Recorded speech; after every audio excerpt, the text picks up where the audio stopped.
Student exercise 6.3 question number 10 study करेंगे। Okay, तो now है क्वेश्चन नंबर 10।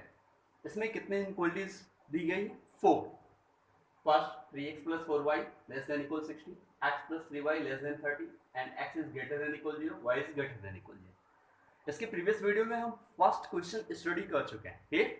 तो इसमें रिक्वायर्ड इन 4 इनक्वलिटीज के जो कॉमन रीजन होगा, सॉल्यूशन होगा, उसी को हम रिक्वायर्ड सॉल्यूशन कहें, ठीक। तो सबसे पहले आप क्या करते थे एक्सरसाइज 6.2 में इनको इक्वेशन फॉर्म में चेंज कर देते।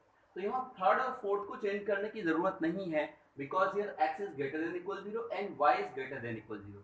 इट मींस x और y दोनों पॉजिटिव हैं, तो दोनों पॉजिटिव किस क्वाड्रेंट में रहते हैं? फर्स्ट क्वाड्रेंट में रहते हैं। तो थर्ड एंड फोर्थ ये शोइंग ओनली फर्स्ट क्वाड्रेंट, मतलब ये थर्ड और फोर्थ केवल ये शो कर रहा है कि वो फर्स्ट क्वाड्रेंट में होगा, रीजन जो भी होगा वो फर्स्ट क्वाड्रेंट में होगा।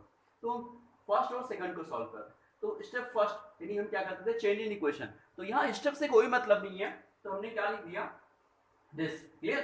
तो step first change in equation form, आपने यहाँ लिख दिया चेंज इन इक्वेशन। और सेकंड स्टेप पे क्या करते थे, टेबल फाइंड करते थे। क्लियर?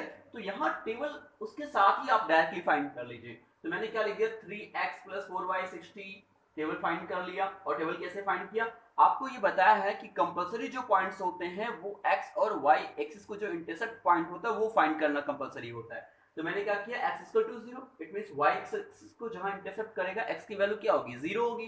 तो मैंने x इक्वल टू 0 रखा, तो यहाँ 0 रख करके सॉल्व कर लिया, तो y इक्वल टू क्या आ गया, 15। फिर मैंने x एक्सिस को इंटरसेप्ट के लिए फाइंड किया, तो x एक्सिस को अगर इंटरसेप्ट करेगा तो y की वैल्यू क्या होगी, 0।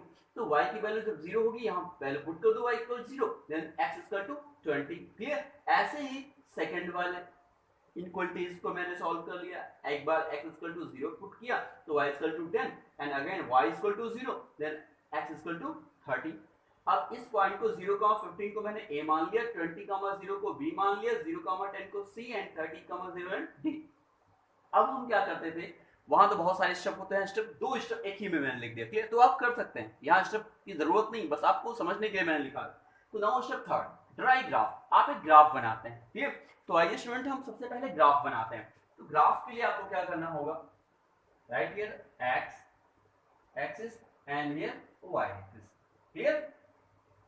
सो 10 20 एंड 30, 10 20 30, 10 20 and ये 30.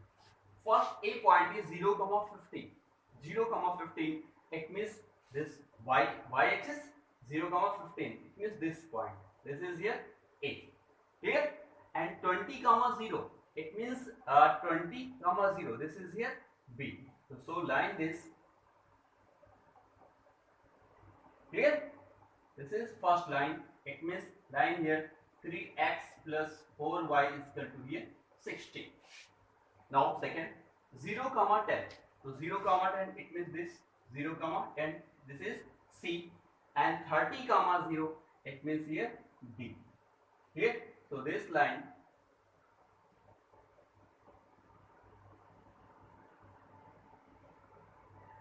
x plus 3y is equal to here 30. Okay. अब स्टूडेंट हम क्या करते थे स्टेप 4 में, हम 8 सेंटर, दिस सेंटर हियर